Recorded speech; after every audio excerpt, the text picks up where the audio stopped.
di puncak tebing curam yang menghadap ke hamparan dataran luas, berdiri sebuah keajaiban arsitektur.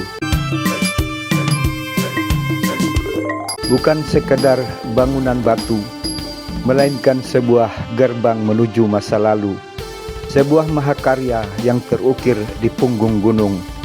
Namanya Preah Vihear. Pembangunan Preah Vihear dimulai pada akhir abad ke-9.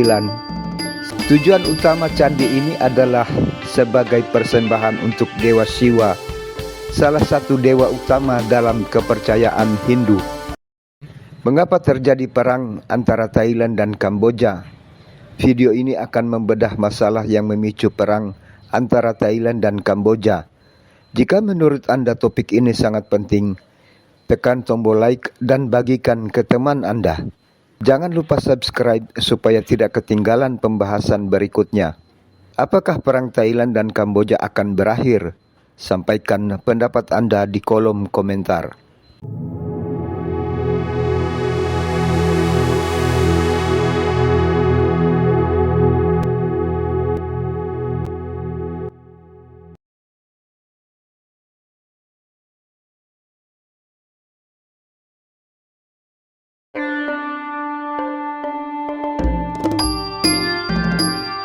Di perbatasan antara dua negara, di puncak tebing curam yang menghadap ke hamparan dataran luas, berdiri sebuah keajaiban arsitektur.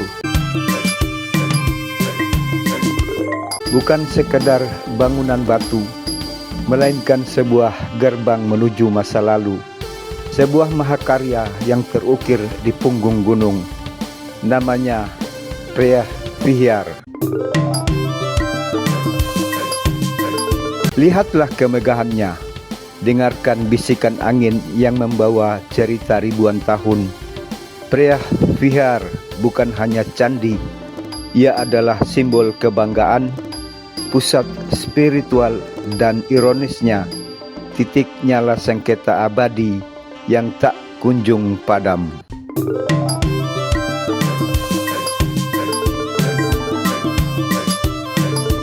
Untuk memahami Preah Vihear, kita harus kembali ke era keemasan Kekaisaran Khmer. Bayangkan sebuah peradaban yang begitu maju, begitu kaya, sehingga mampu membangun struktur batu raksasa di tengah hutan belantara, bahkan di puncak tebing yang sulit dijangkau. Inilah masa ketika seni, arsitektur, dan spiritualitas menyatu dalam satu harmoni. Pembangunan Preah Vihear dimulai pada akhir abad ke-9, sekitar tahun 893 Masehi, pada masa pemerintahan Raja Yasovarman pertama. Ini adalah era kejayaan Khmer sebelum pembangunan Angkor Wat. Namun, candi ini bukanlah proyek sekali jadi. Ia dibangun dan diperluas secara bertahap oleh beberapa raja Khmer berikutnya selama hampir 3 abad. Setiap raja menambahkan bagian baru, relief baru, dan sentuhan artistik mereka sendiri, menjadikannya sebuah warisan kolektif. Raja Suryavarman pertama awal abad ke-11 memainkan peran penting dalam pengembangan dan penambahan struktur utama. Raja Suryavarman kedua awal abad ke-12, raja yang membangun Angkor Wat, juga memberikan sentuhan akhir pada Preah Vihear, terutama pada dekorasi dan penataan akhir. Tujuan utama candi ini adalah sebagai persembahan untuk Dewa Siwa, salah satu dewa utama dalam kepercayaan Hindu.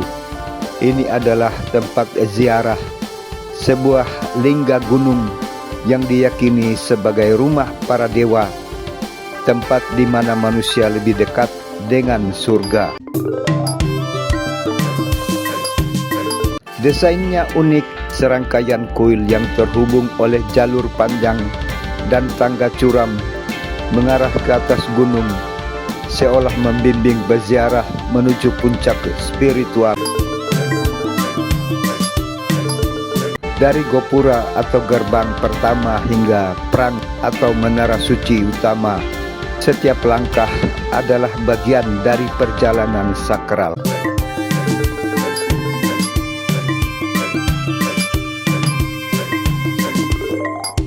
Priah Vihar adalah pusat kegiatan religius yang ramai.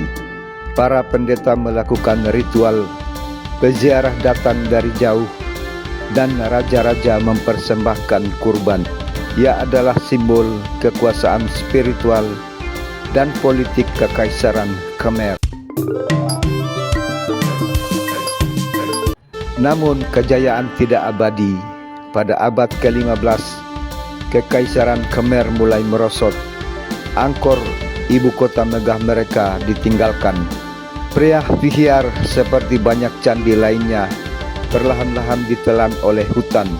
Alam mengambil alih dan ia menjadi reruntuhan yang sunyi, dilupakan oleh dunia, hanya diketahui oleh penduduk lokal dan para biksu yang gigih.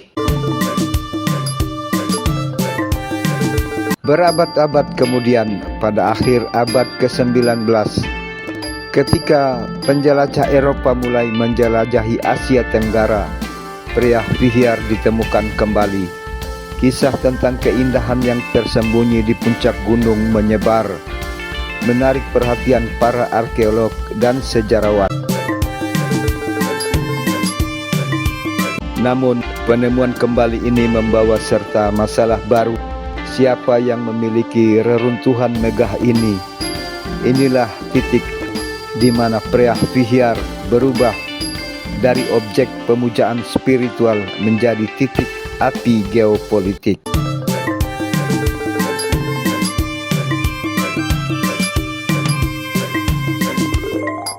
Pada awal abad ke-20, perbatasan antara kerajaan Siam atau Thailand modern dan Indochina Prancis termasuk Kamboja digambar ulang.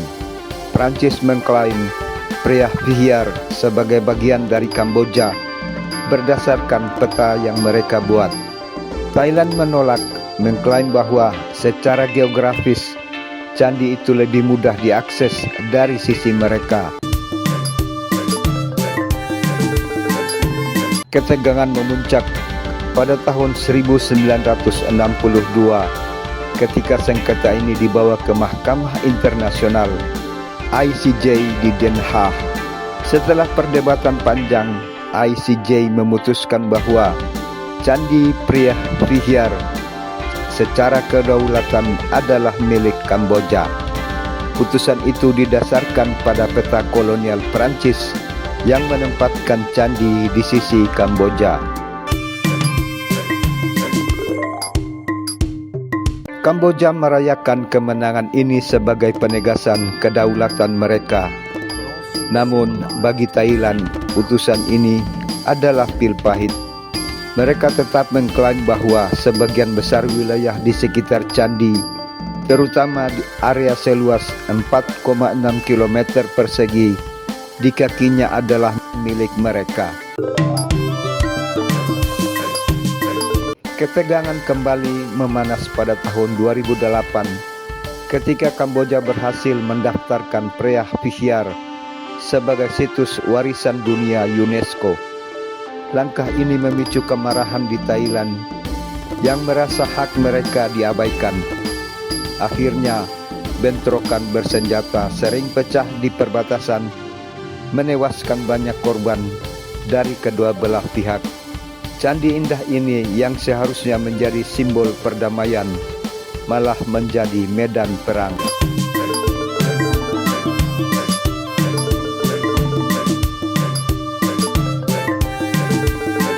Hari ini Priah Vihar berdiri sebagai saksi bisu dari sejarah yang kaya, seni yang memukau, dan konflik yang tak berkesudahan. Bagi Kamboja, ia adalah kebanggaan nasional, bukti keagungan nenek moyang mereka.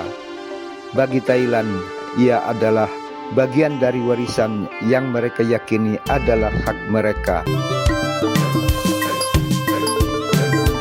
Lebih dari sekedar batu dan kuil, Preah Vihear adalah pelajaran tentang bagaimana sejarah, identitas, dan nasionalisme bisa menjadi pedang bermata dua. Ia adalah keajaiban yang harus dilindungi, namun juga pemicu konflik yang harus diselesaikan. Masa depan Preah Vihear masih belum jelas. Akankah ia menjadi simbol perdamaian dan kerjasama, ataukah terus menjadi luka terbuka di hati dua bangsa? Hanya waktu yang akan menjawab.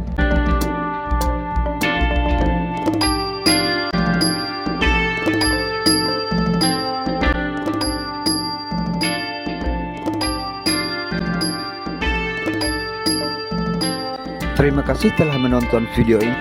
Jika Anda tertarik dengan satu topik yang hendak didiskusikan, sampaikan di kolom komentar. Terima kasih telah menonton video